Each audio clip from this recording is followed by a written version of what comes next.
Do you remember where you were? The summer you left your teenage years behind and turned 20. Well, I was working as a laborer in my hometown in northern Quebec, trying to make enough money to get back into law school. It was a tough job, but I was safe and secure, and had the added benefit of my mother's home cooking every night. On September 2nd, 1944, as we have just heard so eloquently from John, 20-year-old Lieutenant George Bush was preparing to attack Japanese war installations in the Pacific. He was part of a courageous generation of young Americans who led the charge against overwhelming odds in the historic and bloody battle for supremacy in the Pacific against the colossal military might of Imperial Japan. That's what George Bush did the summer he turned 20. Many men of differing talents and skills have served as president, and many more will do so as the decades unfold, bringing new strength and glory to these United States of America.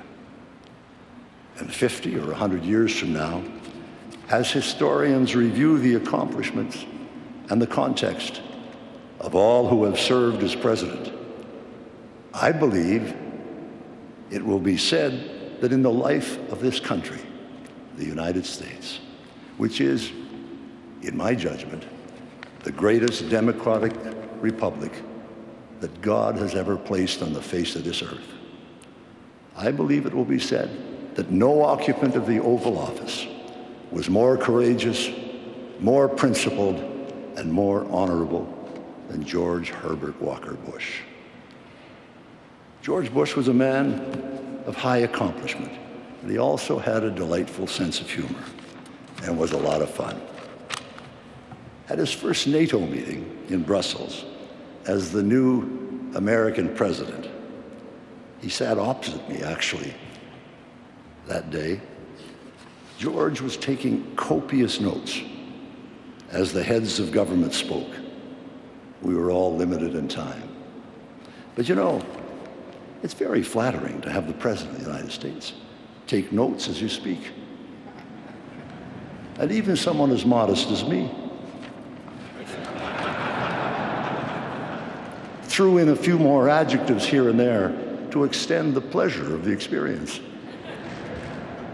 After President Mitterrand, Prime Minister Thatcher, and Chancellor Kohl had spoken, it was the turn of the Prime Minister of Iceland, who, as President Bush continued to write, went on and on and on and on, ending only when the Secretary General of NATO firmly decreed a coffee break.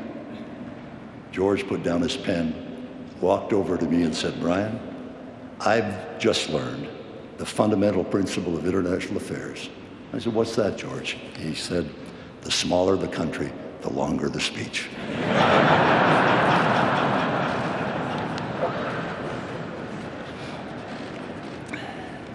In the second year of the Bush presidency, responding to implacable pressures from the Reagan and Bush administrations, the Soviet Union imploded. This was, in my judgment, the most epical event, political event of the 20th century.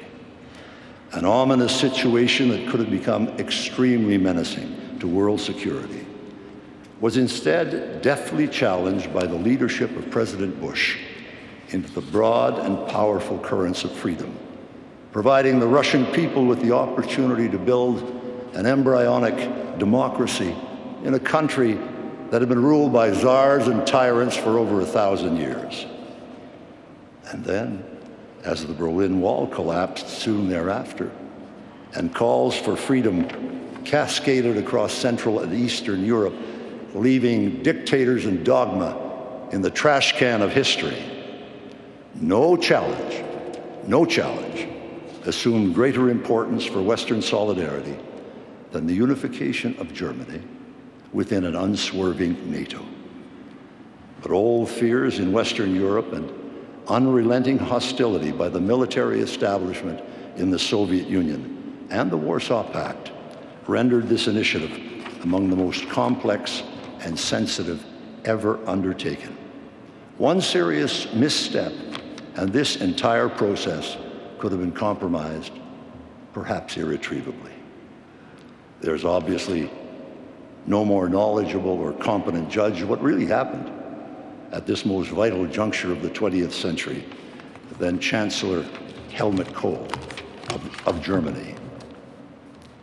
In a speech to a parliamentary commission of the Bundestag, Chancellor Kohl said categorically that this historic initiative of German reunification could never, ever have succeeded without the brilliant leadership of President Bush.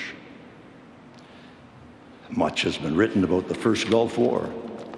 Simply put, the coalition of 29 disparate nations assembled under the aegis of the United Nations, including for the first time many influential Arab countries, and led by the United States, will rank with the most spectacular and successful international initiatives ever undertaken in modern history, designed to punish an aggressor, defend the cause of freedom, and ensure order in a region that had seen too much of the opposite for far too long.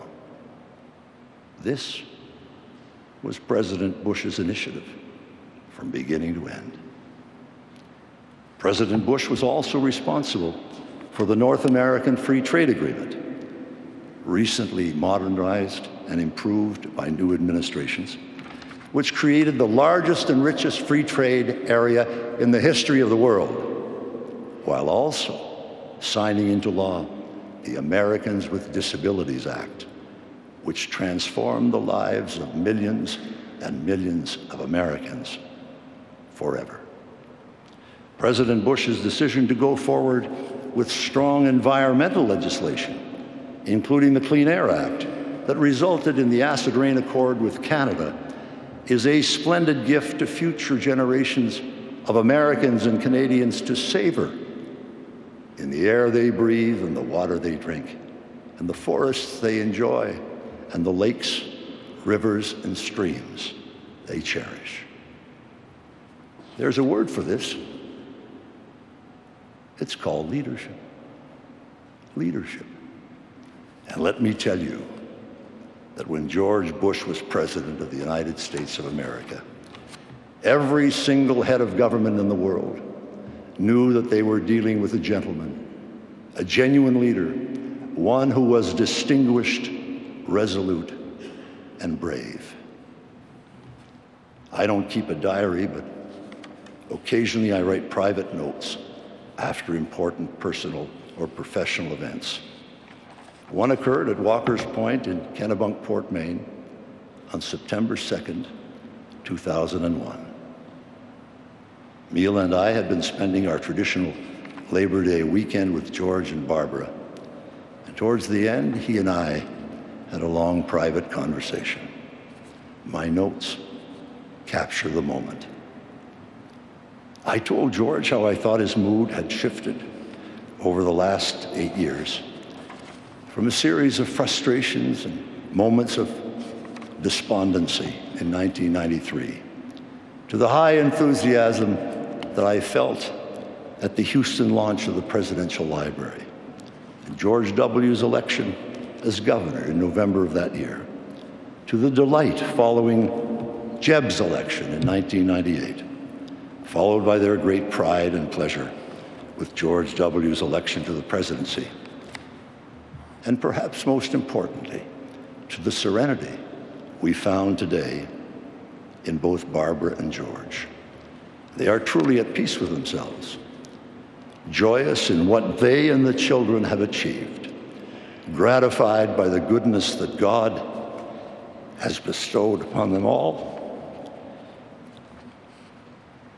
and genuinely content with the thrill and promise of each passing day.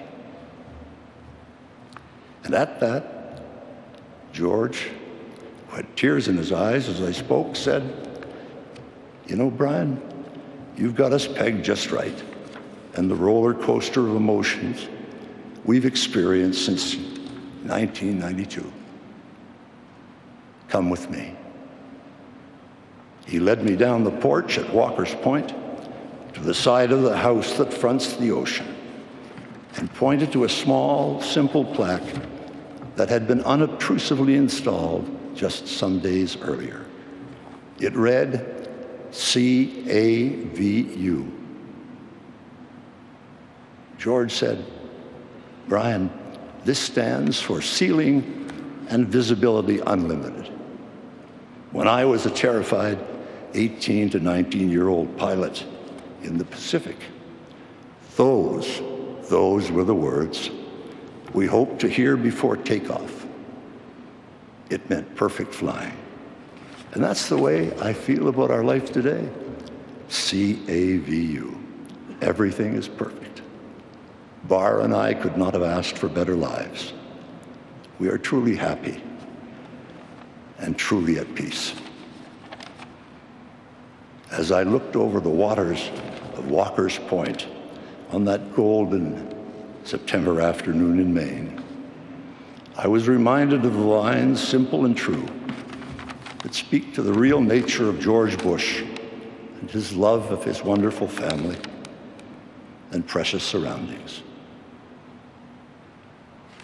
There are wooden ships, there are sailing ships, there are ships that sail the sea. But the best ships are friendships, and may they always be.